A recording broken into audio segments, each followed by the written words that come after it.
तुम्ही माता. श्री गुरुचरित्र कथासार अध्याय 26 वेदांचा विस्तार. श्री गणेशाय नमः.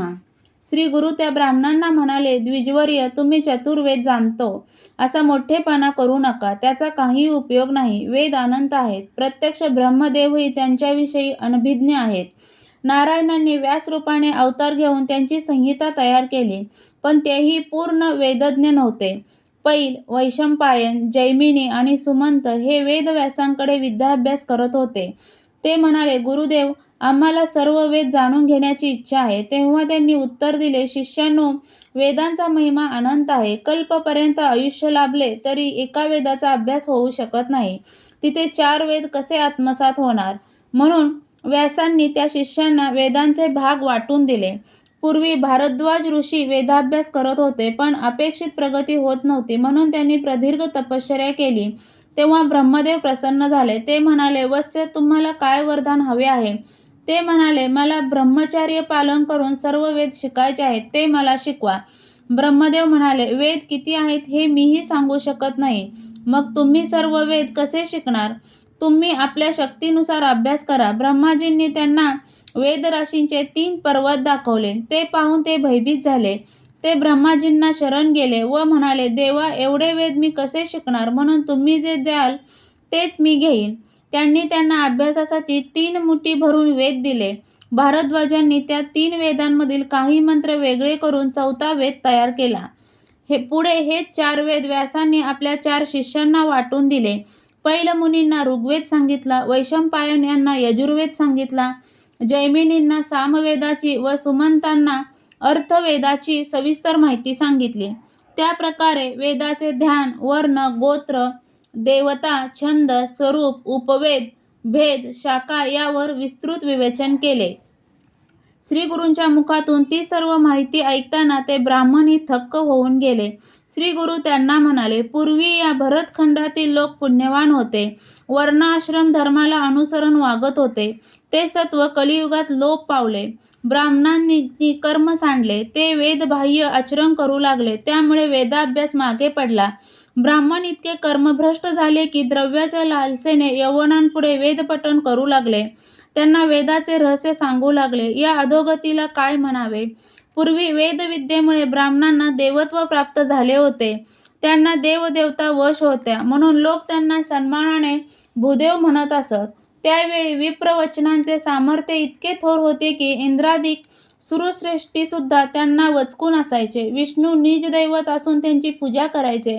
राजे महाराजे त्यांच्या निःस्पृह आचरणाने कौतुक करायचे. त्यांचा आदर करायचे. जग देवांच्या अधीन, देव मंत्रांच्या अधीन, तर मंत्र ब्राह्मणांच्या अधीन अशी सत्य स्थिती होती.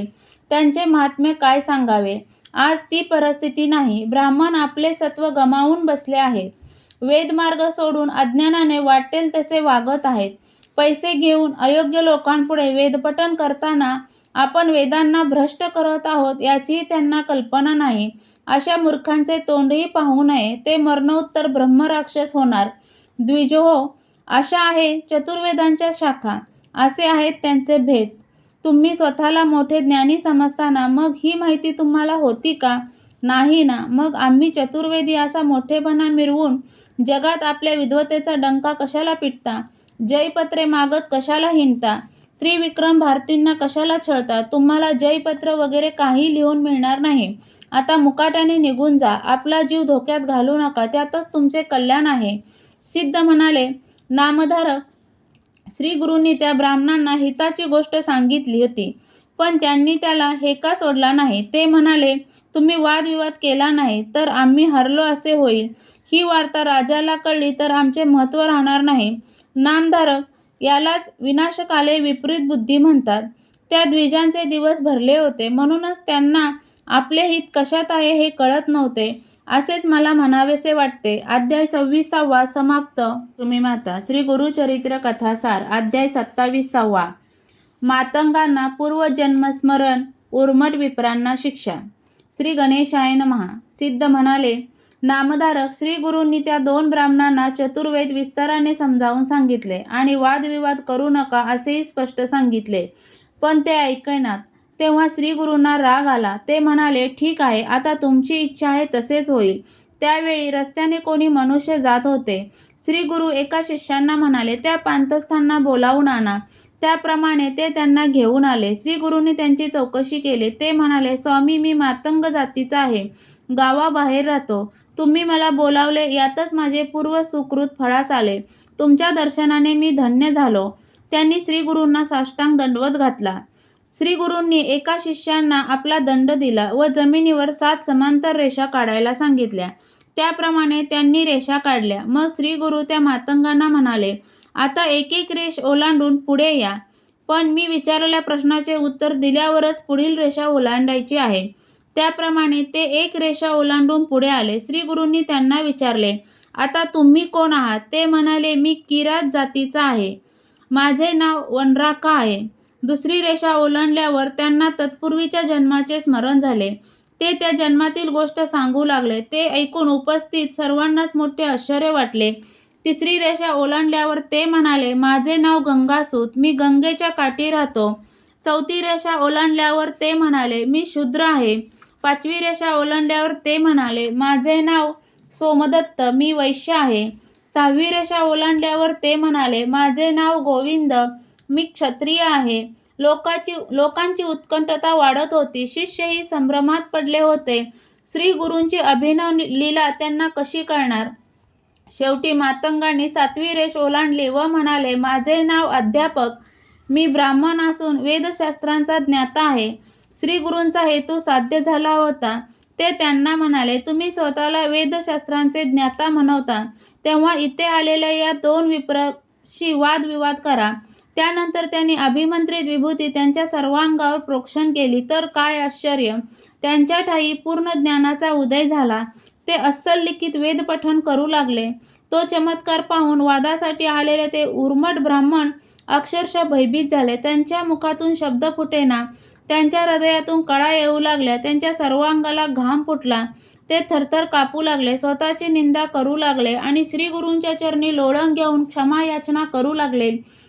त्यांनी त्यांची स्तुती केली, करुणा वचने भाकली. तेव्हा श्री गुरु म्हणाले, तुम्ही मंदाग्ध होऊन अनेक ब्राह्मणांचा धिक्कार केलात. विद्याबळाने उन्मत्त होऊन करू नयेत अशा अनेक गोष्टी केल्यात. या त्रिविक्रम भारतींना वृथा त्रास दिलात. आता पश्चाताप करून काय उपयोग? या कर्माचे फळ म्हणून तुम्ही ब्रह्मराक्षस व्हाल. ती भविष्यवाणी ऐकून ते दोघे ब्राह्मण फारच शोकग्रस्त झाले. काकुळतीने उपशाप मागू लागले. त्यावेळी त्यांची अवस्था पाहून ते म्हणाले, तुम्ही 12 वर्षे ब्रह्मराक्षस व्हाल. तुम्हाला कृतकर्मांचा पश्चाताप झाल्यामुळे तुम्ही शांत राहाल. तुम्हाला उद्विग्नता नसेल. पुढे पर्यटन करणारे एक ब्राह्मण तुम्हाला भेटतील. तेव्हा तुम्ही शुक्ल नारायण असा शब्द उच्चाराल. त्याच्या पुढील वाक्य ते तुम्हाला सांगतील. तेव्हाच तुमचा उद्धार होईल. तुम्ही राक्षस योनीतून मुक्त व्हाल. आता तुम्ही नदीतीरी जा. श्री गुरूंच्या आज्ञेने ते दोन्ही ब्राह्मण गावाबाहेरील नदीतीरी गेले. तिथे हृदयक्रिया बंद पडून त्यांना मृत्यू आला. ते ब्रह्मराक्षस झाले. सिद्ध पुढे म्हणाले, नामधारक श्री गुरूंनी ज्या मातंगांना 7 रेषा ओलांडण्यास सांगून सप्तजन्माचे स्मरण करून दिले, त्यांनी श्री गुरूंना वंदन केले व म्हणाले, स्वामी, तुम्ही त्रिकाल ज्ञानी आहात, अंतरसाक्षी आहात. मी पूर्वी ज्ञानी ब्राह्मण होतो. मग माझ्याकडून असे कोणते महादोष घडले की मी मातंग म्हणून जन्माला आलो? कृपया याचा उलगडा करावा. त्यांच्या प्रश्नाला उत्तर देऊन श्री गुरूंनी त्यांचे समाधान केले. तो वृत्तांत पुढे सांगतो. अध्याय 27 समाप्त. श्री गुरुचरित्र कथासार यातील 26वा अध्याय वाचनाने किंवा ऐकण्याने मिळणारी फलश्रुती म्हणजे आपल्याला अभ्यास विषयांमध्ये विशेष प्रावीण्य मिळेल. तसेच 27वा अध्याय ऐकल्याने वादविवादात जय मिळेल.